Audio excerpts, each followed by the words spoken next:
Hey everyone, welcome to the Relationship Smith Show. We are live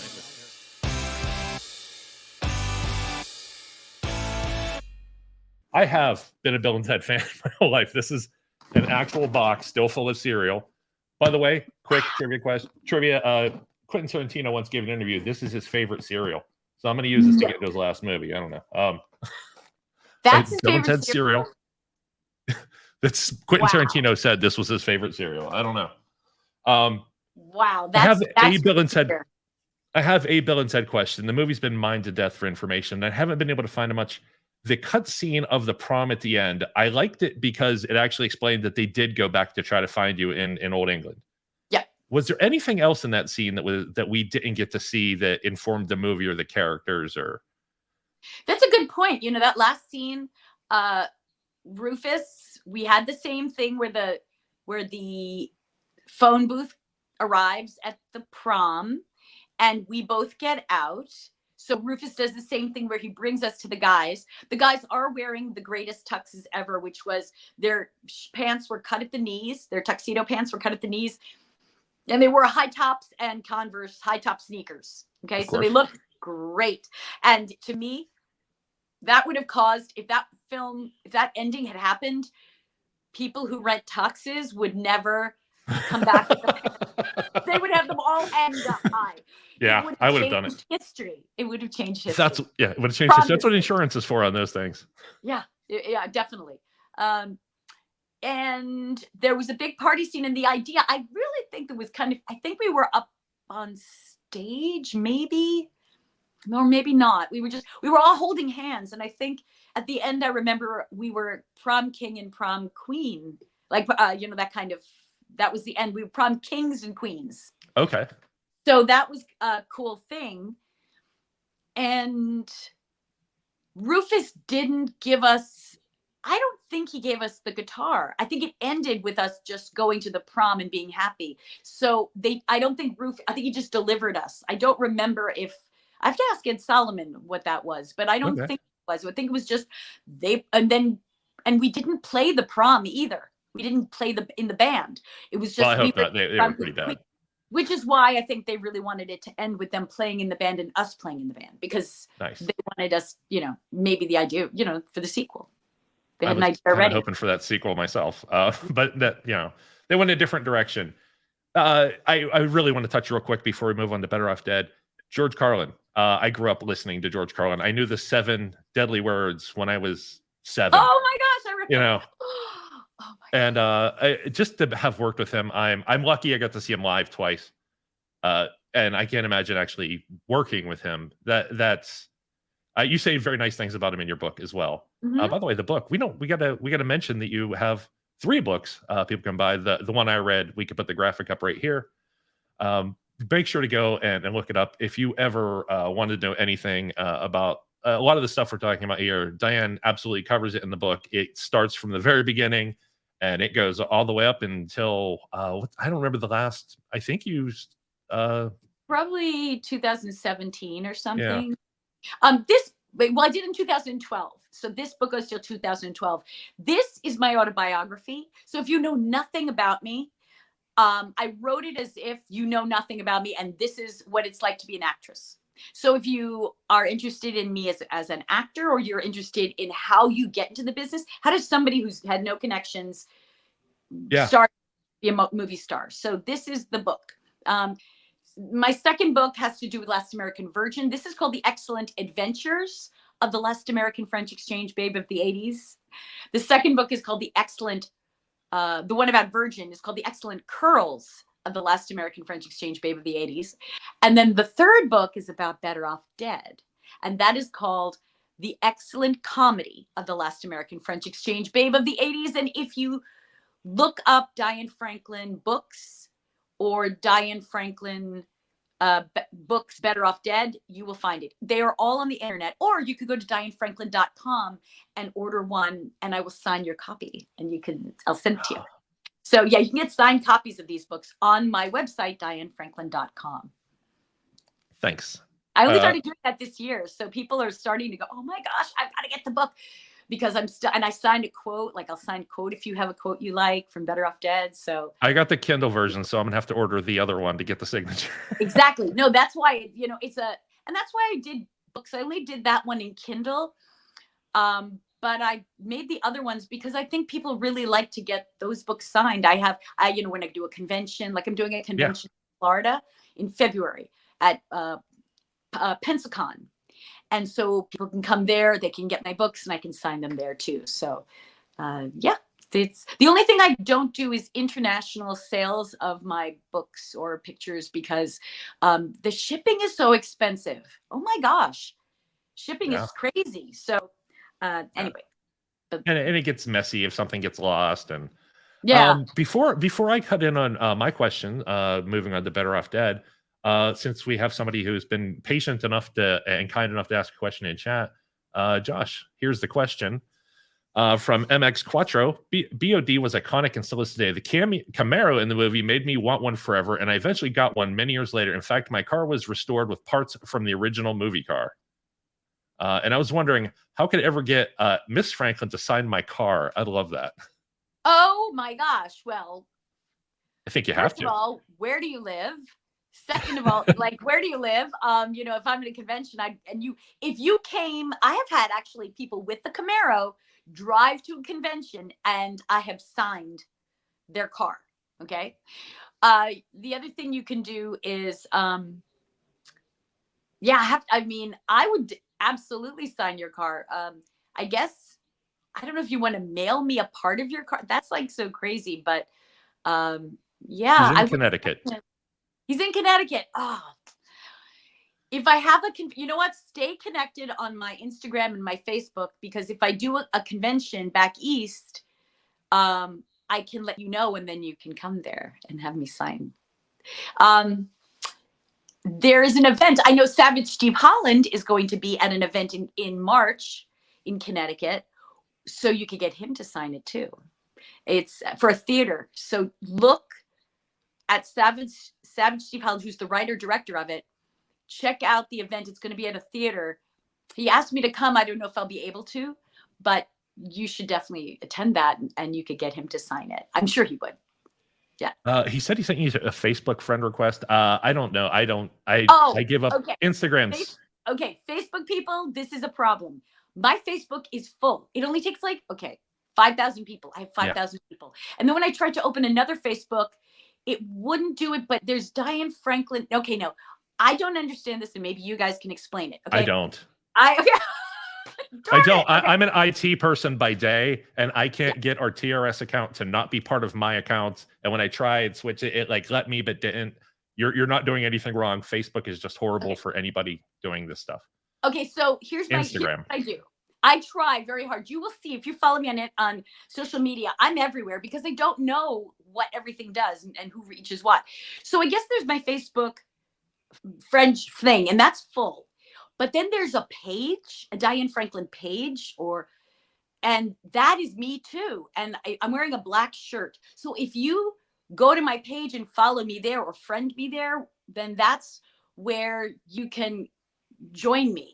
I also am at Diane Franklin Official. You'll see my books and it's a red background, and that is also me as well. You can contact me there. But I have a manager who's helping with that account too. But still, it's all me, so it'll get to me. It just might take a little while. But don't feel bad if you are on the waiting list. And I almost there's a list of thousands of people who are on this list who want to be my friend. I at a certain times in the year, I'll write, please go to this other page, or please go to this other site. Look for the other ones and join those, because I do connect there. Okay. It most likely will be me. So I can tell you she's very friendly and easy to approach. So what's the weirdest thing anybody has ever had you sign? Their bodies. Somebody had me sign their hip because their entire body was covered with tattoos. And what they did is they had me sign it, and then they have it tattooed on them. But it was the most beautiful, bizarre thing. I flipped out. And this person, I said to him, how like, it just was beautiful because he was like, this is Lucille, Lucille, but whatever. This is, all the famous Okay. people all over his body. And he said, I have nothing in my life except for these tattoos. He said, I carry my riches on me. And I just thought that was beautiful. Every tattoo he had was meaningful, and he had so many on his legs and his arms Amazing. and his chest. And yeah, so I'm glad that he got the hip. I didn't get any kind of special part area. I'm like, nope, I don't need to go there. But curious. Yeah, so that was great though. It was beautiful but bizarre, right? It just unusual and bizarre. Cool. We were discussing weird things we thought you might get requests for. And I was curious, has anybody approached you with maybe a photo from Amityville and asked you to sign it that you would love them like a brother? Oh my gosh. You are brilliant. I am. That? He is. I might have to steal that. That's great. It's a good one. No, I've never, ever had anyone write that, but wow, that's smart. That's your lead in now. Love you like a brother, Diane Franklin. Love you like a brother. There you go. Yeah, wow. Yeah. Okay, so people remember that because that's a good one. That's really good. Recently there have been some people came up with some smart ones. I'm trying to think, but that's a great one. That's a great one. So this the second time you got to use a French accent was Better Off Dead. And I know Better Off Dead is largely autobiographical of Savage Steve Holland's life. Was Monique based on a real person? And was she French? Yes. So listen, did you meet her? This is interesting. I never met her. She is based on a real person, just as The Last American Virgin was based on a true story and also is based on a real person. So how interesting. A lot of the films that I've done are with writer-directors, and I love that. So writer-director Boaz Davidson, writer-director Ted Nicolai, writer-director Savage Steve Holland. I just love the fact that when you write and you direct your own work, it's going to be closer to what your vision is. There's less fighting, I think, let me think. In Better Off Dead, Savage, it was a true story, but I never met the girl. I don't even know if that girl knows. I know the girl from Virgin knows. Boaz told her. But in this case, I don't know. That's a good question for Savage. Yeah, I was curious about that just because everything else I heard stories about this really happened. He really did try to kill himself in the garage. He really did. That was the inspiration of the movie. I'm like, but Monique, he never comments on. And Monique was the girl that the foreign exchange student that was tortured by the neighbor family. Yes. That was I think the character. I couldn't imagine anybody else playing that character, or I think every decision you made for the character just endeared her to the audience. Like first we felt sorry for her. We didn't know what to expect. Then we felt sorry. And then we felt she actually has strength. She's out there whipping a baseball like a champ, or lemons. The lemons, I thought that was an interesting, I like lemons. Okay. Life gave her lemons and she's having fun with them, or doing whatever she can with them. She's mad. She's throwing things because she's mad. There's no other way to express her anger. And it's not just fixing the car, but she fixes Lane. Yeah. And true. I just like the character came from nowhere and changed the story. She's a really great role model. She's an inspirational character. That's one of the most exciting things that happened to me in my life, was getting that role. Because up until then, you can see there's a lot of, I'm not going to say teacher kind of thing with me, but definitely it's very important for me. Deeper meaning is important to me as a person. So, when I played Virgin, or when I played in Amityville, I'm kind of like I'm like the girl, the kind of the sexy girl, and I did Summer Girl, another movie, as kind of like an evil person, but you don't root for that person. You're more scared or wary of that person, right? And then, what I loved about Monique was that she was somebody I could finally play a character that was could say something that would help others and was endearing, but was also like capable. I always say this, the character was capable. She could fix a car. She was athletic. She was also well-mannered, and she could, Surprisingly bilingual. and bilingual. And also she knew, she was smart because she didn't have to say everything she was feeling. Today, a lot of people are talking and saying everything they're feeling. And that person who stays quiet and is a good listener, we don't see that as much anymore. And she could ski the K-12. And she can ski the K-12. She's brave, I wonder, when you're talking about this character, if somebody else had played it, it might have just been somebody who would play the part. When I played her, I wanted it to feel the message.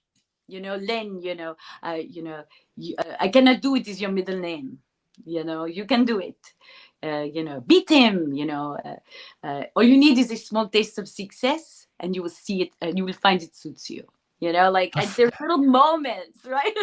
Yeah. Have native French speakers commented on your French accent? No, they haven't. But again, that's good though. I'm pretty sure they would be the first to say no. I've had some people, I don't know if I've ever had a French person say they thought I was French, but I will say that that because, of course, when you hear an American dialect, we don't all sound the same. Some people, sounding like this, and some people talk like this, and and I'm from Pittsburgh, so you guys got to get the. So everyone's got a different voice. So when you say French, we're talking about the entire country of France, right? So I tried to give it something that was that sounded French, but also was understandable. Like, that's another thing. When you speak with a dialect, if it's too hard to understand, that's a little bit, it's trickier. Like, there's different voices. So the person who does voices has to know, you have to say it, but it also has to be understandable, but it also has to be emotional, playing with the character. So, but I've always liked dialects, so I'm just more free and easy with it. Is there any dialect that you've mastered and never got to do on screen? Well, so I've done the Yugoslavian. German. I did this in a film, but it was just my voiceover, so I could talk with a German dialect. I could do this. Italian, hey, where are you going? How are you? I'm very good. But I don't know if Italian is like so much like this. I have to study it a little bit more. But I mean, there's a kind of a fun voice. Or Icelandic. I tried Icelandic. Icelandic is very, I don't know if I could do Icelandic well, but I tried to do it once for something. I don't know, like I have to try. I don't know. It's a whole word. And Irish. I think I did an Irish dialect for something, but I haven't done a character like that. Maybe once in a film, but a long time. You did Yugoslavian. Oh yeah, Yugoslavian. Yes, you can talk like this. Very good. Very good. I like Yugoslavian. I watched that episode to prep for this. Yes, it was actually funny. It was good. Yeah, that was very fun. It was good. It was a fun episode. I remember enjoying it as much as you could at the time. At my age, I think it was aimed for slightly younger than I was whenever it was in syndication, I think. Yeah. But it was and stuff too. Yeah. It has since got a reputation for other things, but I like to just watch what I enjoyed at the time. I know, right? Too much, yeah. That's the other part. Do you know that people, people are watching this, remember mostly, when you used to watch television, you didn't know anything about the person, and you believed that they were that person, which is such a different experience now because we have so much information about behind who they are, that it's sometimes I believed you were hard. French. Yeah, you didn't know. I mean, you knew nothing about, there was no IMDb. There was no, you didn't even know my name. You couldn't look me up. There was no way you even find the credit, Right. This was a big deal. So now, sometimes when you watch something, you go, they're acting well. Like, you see the acting because you've seen them in something else, and you're going, it's just more, it's changed the way even our audiences are watching things. I don't know if that's good or bad, but when people saw Virgin, they really thought I was a biatch. I didn't think of you as we could say bitch here. I Yeah, didn't okay. think of you as that way. I thought of you as every girl I knew in school who wanted to look more confident than she was and didn't know anything. Like us. Everybody in school doesn't know anything. They're not being malicious. They're just being. They're trying to survive. Absolutely. That's how I read your character. That's how I read the other guys. They wanted to get laid because they thought that's what they should do. Not that that meant anything to them. Like the more women I sleep with, the better. I need to get laid now to be a man.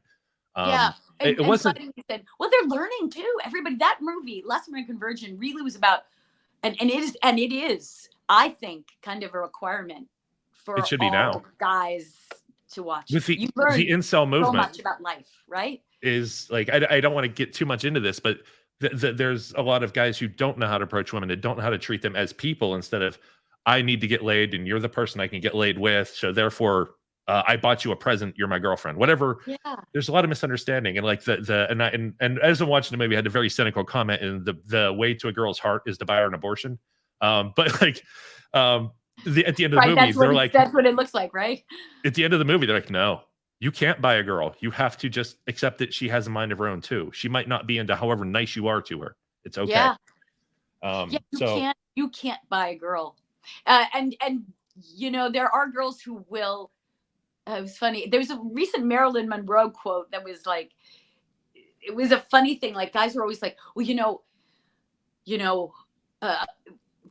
a guy would be like, look at a girl and say she's really attractive. It's on like the internet right now, this Marilyn Monroe thing. And I thought it was really well written. It's from I think Girls Like It Hot. Is that Marilyn Monroe movie or Some Like It Hot? Yeah. And she says something like, guys can look at a girl and think she's pretty and you can want me, but so the character in the movie, I guess the dad says, well, why do you want to marry my son? And she says, well, I like him, and because and he has money, and it's not his money, it's your money. And the dad says, well, what kind of girl are you to date my son because you want money? And she says, well, it's no different than you wanting to marry a pretty girl. It's just I as a young woman find that attractive if a man has money. Yeah. And it was it was like a sort of a common understanding. It was fascinating to me, the logic of that. I probably didn't even hit the main point of that, but you did.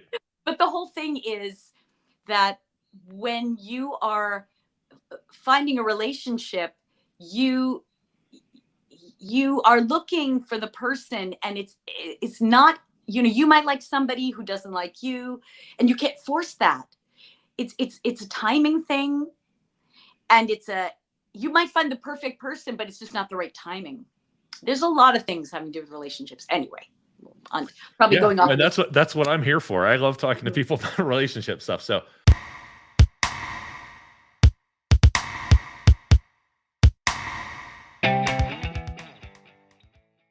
The Relationship Smith Show.